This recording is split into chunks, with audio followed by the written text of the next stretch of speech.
Hello Nerdfighters, I'm happy to report that my puff levels have increased significantly since last week. Hi NFI members, ambassadors, and my fellow Nerdfighters. World Suck levels have been pretty high levels lately, so I'm glad that this week's theme is about projects that we do, because I'd like to think that the various projects that I do help in some ways to decrease World Suck levels, but therein lies the problem. What project am I going to talk about? Most people ask me what kind of projects I got going on right now because they always know I got various projects. I usually talk about this one because, I think it's been a major success so far, and I think that, I've made some lifelong friendships with all of you here, and I hope you guys know that. But it wouldn't make much sense to talk about this project on this project. And I know I've already mentioned my Raktion project, which is a very cool project that I would like to think that you guys already know about because you've checked it out. And so, I just hope you don't mind this subliminal message, but this is not what this vlog is going to be about. I've also mentioned my animation project too. That's really what my other channel's about, so I'm not going to steal the fire from this.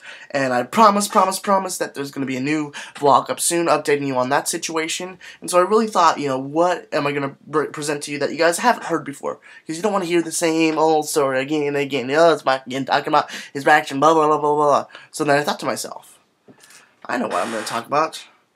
I'm going to talk about these babies right here. These are warm and fuzzies.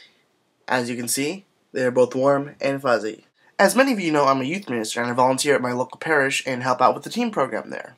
So anyways, when these warm and fuzzies came into play, it was about half a month ago where it was called Youth Day in Anaheim, and about 15,000 teens and dorky chaperones like myself gathered, and we went to workshops, went to mass, had some celebration, we had a good old time.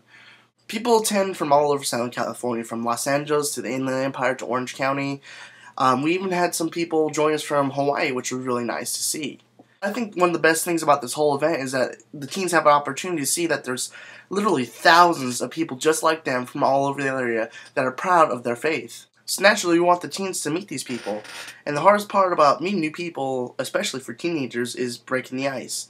And so we thought back on, we have these during retreats. So the basic idea of the warm and fuzzy is this: if you happen to see someone that looks like they need a hug, and the warm and fuzzy feelings that come along with getting a hug, and you're wearing one of these, you go up to them, you explain what a warm and fuzzy is about, you give it to them, and you give it a hug. Another thing that's worth mentioning is that a warm and fuzzy is not meant to be kept.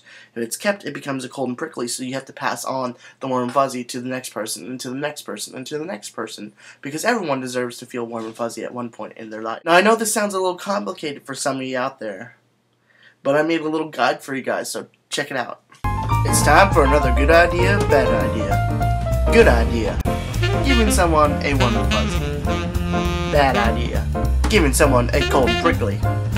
Good idea: getting the teens pumped by showing them how much you love them. Bad idea: getting the teens pumped by annoying them. Good idea: telling the teens about the warm and fuzzy and then hugging them. Bad idea: telling something about a warm and fuzzy after you hug them. Good idea: surprising someone with a warm and fuzzy. Bad idea: really surprising someone with a warm and fuzzy. Good idea: sharing your warm and fuzzy. Bad idea: allowing your warm and fuzzy to become a cold and prickly. This has been another edition of Good Idea, Bad Idea. So now that you all feel warm and fuzzy, I'm going to give you a virtual hug and hope that that helps. If you would like to learn how to make warm and fuzzies, just email me and I'll email you directions. They're very simple to make.